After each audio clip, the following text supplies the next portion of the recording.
It looks like a trailblazing desert 4x4, but in reality it's so much more. This is the Joint Mine-Resistant Ambush Protected Vehicle, and it comes with a price tag of $41.6 billion. That's equivalent to not just one Jeep Wrangler, not 10, but over 1.5 million. Of course, that $41.6 billion isn't per unit. It covers the research and development costs as well. The Mine-Resistant Ambush Protected program began in 2007 as a response to the increasing threats in Iraq at the time, and continued until production officially ended in 2012. So what does this uber-expensive vehicle actually do? Not only is it bulletproof, but it's also built to withstand heavy explosives like landmines and propelled rockets. In terms of attacking power, room for CROWS was installed, which stands for Common Remotely Operated Weapons Station. This is mounted on the vehicle's roofs, making the fleet both offensive and defensive mobile weaponry. Used by both the US Navy and the British Navy, our next military weapon sees the $41+ billion of the ambush-protected vehicles and raises it by another $10 billion. Capable of moving at an astounding speed of 13,000 miles an hour, this is the Trident II missile, an exorbitant project built by Lockheed Martin Space Systems, which required a joint British-American venture of $53.2 billion.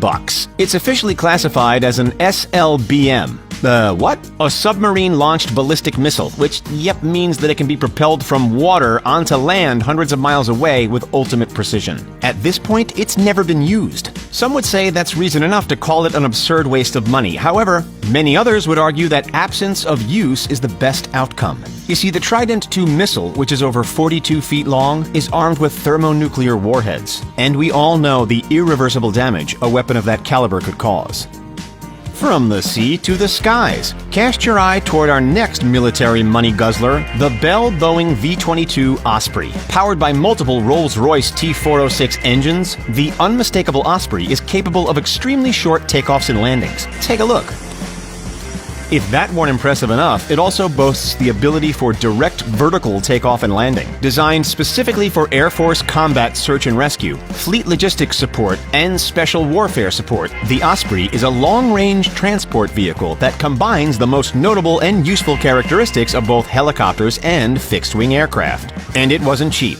The V-22 Osprey has cost the U.S. Air Force a whopping $57.8 billion and counting. Those expenses went to features such as mid-air refueling and foldable rotors, allowing the aircraft to be stored aboard an aircraft carrier or an assault ship. Unfortunately, the project encountered a lot of hiccups. During the testing from 1991 to 2006, there were 4 crashes, resulting in a number of casualties. This forced the engineers to reassess and made the project far more expensive than initially planned. FA-18E and FA-18F Super Hornet. Oh, and on top of that, they can travel faster than the speed of sound, maxing out at 1,190 miles per hour. What's the differences? Not a whole lot, really. The FA-18E has a single-seat cockpit, while the FA-18F has room for 2. Most of these aircraft are currently in use with the US Navy, meaning that they're stationed on moving aircraft carriers. Built by Boeing, these fighter jets have an individual production cost of close to $70.5 million. But compared to the entire program cost, that's pennies. Are you ready for this? Up until 2011, the military had spent $48.09 billion in total on the Super Hornets. It appears to be a well-thought-out investment because they've continued to be operational even once their successor, the F-35, got off the ground. The Virginia-class submarine, to be precise, described by the military as an advanced stealth multi-mission nuclear-powered submarine for anti-submarine warfare and literal operations, this underwater beast is chock full of firepower. It's got mines, torpedoes, and even Tomahawk missiles, ready to propel miles in any direction. Not just one Tomahawk, though. Try a dozen. The Virginia features 2 87-inch payload tubes, each of which are capable of launching 6 Tomahawk cruise missiles. But why is there a need for such a wide variety of equipment and weaponry in the first place? The answer is that the Virginia-class sub is meant to be operated in both shallow and deep waters, depending on the circumstances. Since some weapons are more effective than others in certain environments, the crew has everything they need on board for any warfare situation. In essence, this brute of a vessel is ready for anything. Next up, we've got the jaw-dropping Terminal High Altitude Area Defense System, or the THAAD Ballistic Missile Defense System for short. It's a high-tech rocket interceptor that chalked up a bill of $1.1 billion in the 2019 calendar year alone. Considering that this system has been implemented since 2008, you can only imagine the ongoing costs that it runs up. A simple test shoot of 2 missiles in 2012 cost $180 million alone, while the battery rings in it go for about $800 million per unit as well. THAAD systems have been deployed in Hawaii, Guam, the UAE, Turkey, Israel, South Korea, Wake Island, and Romania, with further installments only a matter of time away. So what does it actually do? Well, it's designed to shoot down ballistic missiles before they reach their target, intercepting and destroying them during their final phase of flight. Even though the counter-missile is launched from the ground, it can shoot down missiles inside and outside the atmosphere, capable of reaching heights of 93 miles.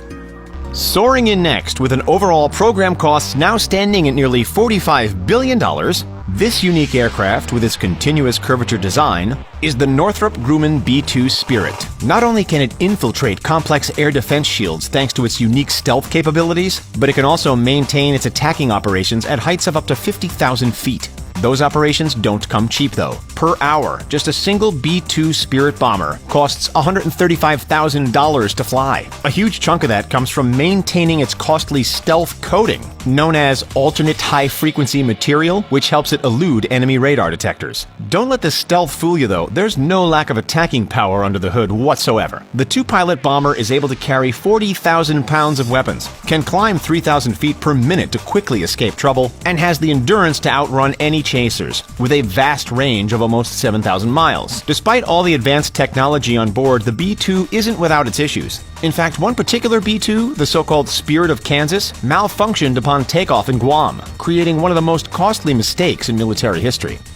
The 2019 national security budget investment for the F-35C fighter jets was $10.7 billion. That's just 1 year at the tail end of a very long, very expensive development and improvement program that has tallied in the general vicinity of $400 billion. Wow, $400 billion. The F-35 Lightning II isn't just one of the most expensive aircraft ever built, but one of the most costly expenditures in military history in general.